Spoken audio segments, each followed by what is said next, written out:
warm welcome to Growing in Harmony. I'm in the polytunnel today and it's November, and every November our thoughts turn to wreath making. It's something we've been doing for a few years now. We like to use natural materials that we forage ourselves, making sure that we don't take too much from any one tree or area. Nature is so abundant and so generous, and we love to bring nature into our homes at this time of year. So I would really like it if you could stay around and watch us create something lovely and unique. This is something that anybody can do, all ages and abilities. We've had groups from everywhere and everybody loves it.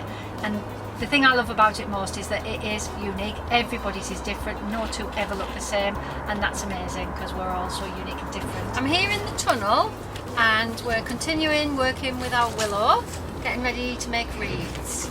So here I have a willow whip. As you can see, it's quite long, it needs to be to make a circle. And all I'm doing is I'm just bending it to make it a little bit supple.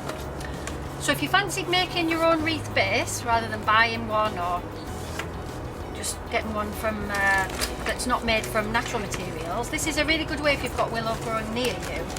I'm literally just bending it because it's so supple, it will bend on itself. You have to be a little bit firm with it and not be afraid to bend it. It might snap. If it does, it doesn't matter, just cut off the bit that snaps off, because the bottom could be quite rigid. You're wanting the top bit, the supple bit really. And I'm literally just winding it round itself, and I'm leaving some gaps in between, and that's where the foliage will be threaded in. And you literally just bend it around itself. I've got a thinner end here that I'm just going to tuck in. It may be that actually that ends up getting cut off, but that's fine as well. I'm just going to wrap it round for now, and then I'm going to get another piece and I'm just going to do the same thing again.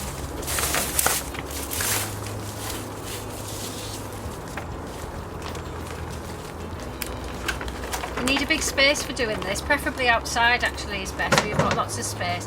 Now this is really tough at the bottom here, so I'm just going to chop that off before I even start, because I know that'll snap, and that's just from experience.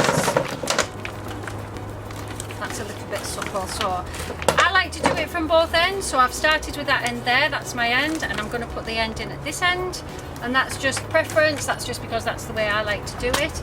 You don't have to do it like that, you could easily follow it on. The more you have a go with this, the more familiar you get with the material, the easier it becomes. Definitely don't do this when there's anyone else around though, because it is very dangerous and you can whip them unless you want to, of course. That was a joke. So there we go, you can see it's starting to take shape now. It's actually quite warm work this, so right, I'm just going to pull that tighter because you can see the gap there is quite large. It's just trial and error, there's no fixed way of doing this, just have fun with it. It's a lovely material to work with. People have been making baskets for centuries out of it. It's just wonderful stuff.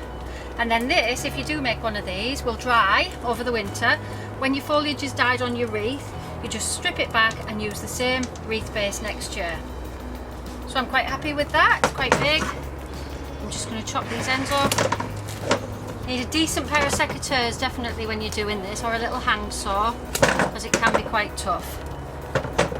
Just snip that little end off there and that one there. And there you have a completed wreath base.